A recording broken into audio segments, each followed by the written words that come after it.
Welcome back. It is a Thirsty Thursday. Lots going out on the world here today. But so much craziness going on in Washington that, at the same time, most of these left-wing progressives are saying how people should have the right to protest and people freedom of speech and all this other stuff. At the same time, they're all outspoken critics of people who are out there demonstrating their First Amendment. Now, Daniel Turner joins us with Frank Morano. He's the founder and executive director of Power the Future. They're a national nonprofit advocating for American energy jobs. And Daniel, you point out in your new op-ed at Real Clear Energy that the same activists who are fighting to ban fossil fuels are now celebrating fossil fuels to power hospitals and manufacture PPE. So they're upside down on this one. Yeah, you would think if you're a green environmentalist that what you're seeing right now in the economy is something to celebrate, right? I mean, this is what they've wanted all along. They want the airline industry to be shut down. They want the cruise line industry to be shut down.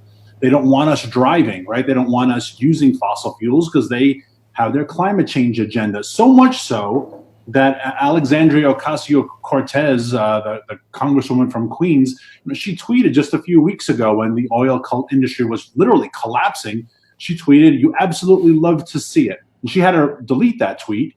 But what does that say about the environmental left of how they feel about energy workers? But then, as you just pointed out, John, here they are then celebrating the fact that our hospitals are running, that our ventilators are running. And unfortunately, you can't have it both ways. Dan, I do wonder, we've seen oil prices fall to lows that we haven't seen in years. For a time, they were even negative oil prices, meaning it would cost you more to hold the oil than, you know what I mean? They were backwards. So my question is, gas prices have gone down, but it seems like when oil prices go up, gas prices just skyrocket, and yet when oil prices crater, it takes a while for gas prices to catch up with oil prices. Can you, as somebody that knows the energy industry well, can you explain to me and our audience why that's the case? Yeah, the energy industry is incredibly complex, right? Because what comes out of the ground, oil, and when we talk about crude prices, is not what you put into your car. There is a really tremendous refining process that takes the crude oil to multiple different states, to multiple different locations, and it does take a while to catch up. So there's no doubt about it. But just think about the fascinating point that what they get out of the ground, 7,000 feet underground, they bring it to the surface, they refine it, you finally put it into your car at the local gas station. It's cheaper than milk. It's cheaper than bottled water, right? You go to the store and you buy a Coke. It's cheaper to buy gas than it is to buy that product. So that's how fascinating the energy industry and how revolutionary it really is. But you're right, we don't see that immediate result at the pump because there is this refining process, there's a transportation process, and oil takes a while to catch up to it. Wow. I have been in the capital markets business my whole entire life. And when oil went upside down, I have to tell you, I was calling guys who were commodities traders for 30 and 40 years just trying to get a handle on what the heck was happening. And mostly everyone I knew basically said they'd never seen anything like this before. And yeah, you would think right now that everybody in support of the Green New Deal would be rejoicing that there's no home for oil. It's it's almost like a negative commodity.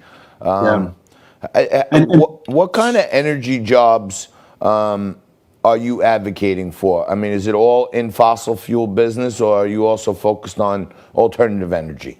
No, I support all of the above energy, and I would advocate for energy workers in the green technology space if their jobs were under threat. But their jobs aren't threatened. No one is protesting your local wind turbine factory, right? But they are protesting oil, gas, coal, fracking, pipelines, etc. Think of how bad these last couple of months would be if, in addition to your toilet paper shortage, your meat shortage, which is what we're talking about right now, right? Imagine if on top of that we had a gas shortage. Now I'm 45. I don't remember the gas shortages of the 70s, even though I was a baby.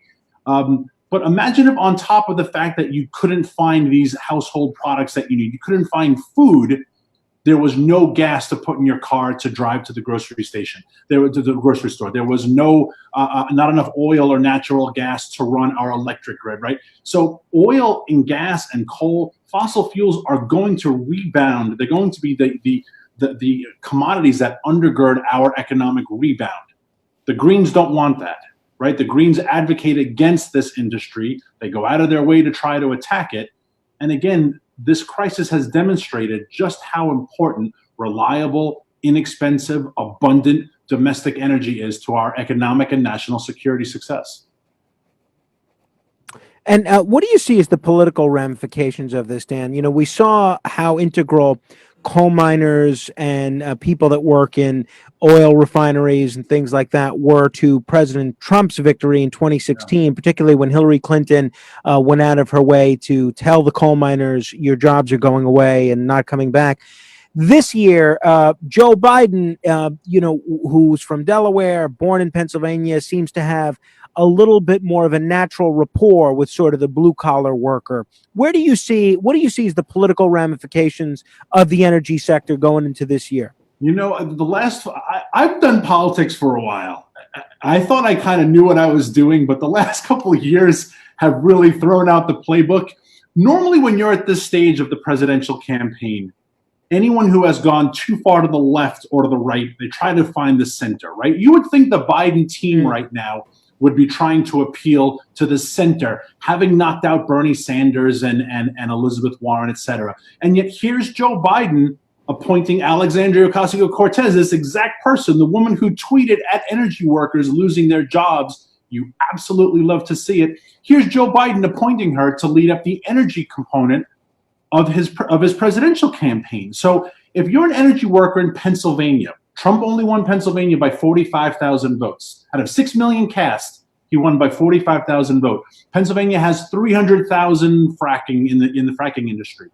Where are they going to go? Right? Are they going to go to Joe Biden? I don't understand what the Biden camp is doing right now, quite honestly.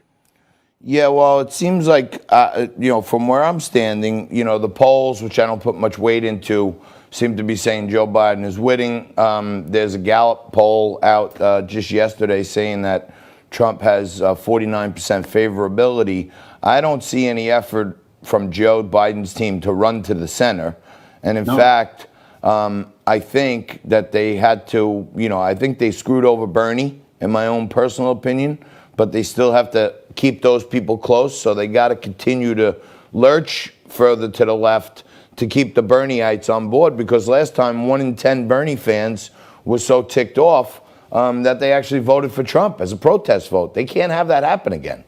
No, and you think of, it's a great point you raise, and you think of those folks in states like Ohio, Pennsylvania, Wisconsin, Michigan, North Carolina. I mean, these are some really deeply purple states that could, 5 or 6 points can go in either direction. Again, if you're the Biden team, you have to start appealing to them, and yet they're not. They're pushing further to the left, and I'm sure there are some committed liberal oil and gas workers. Maybe there aren't, but just hypothetically, let's say there are some. Now, but why wouldn't there be? I mean, it makes sense. Like, let's say you are a socially liberal, oil or gas or coal worker who doesn't want to see another anti-choice justice on the Supreme Court. Why wouldn't you be receptive to a Democratic nominee that has a message that's supportive of energy workers?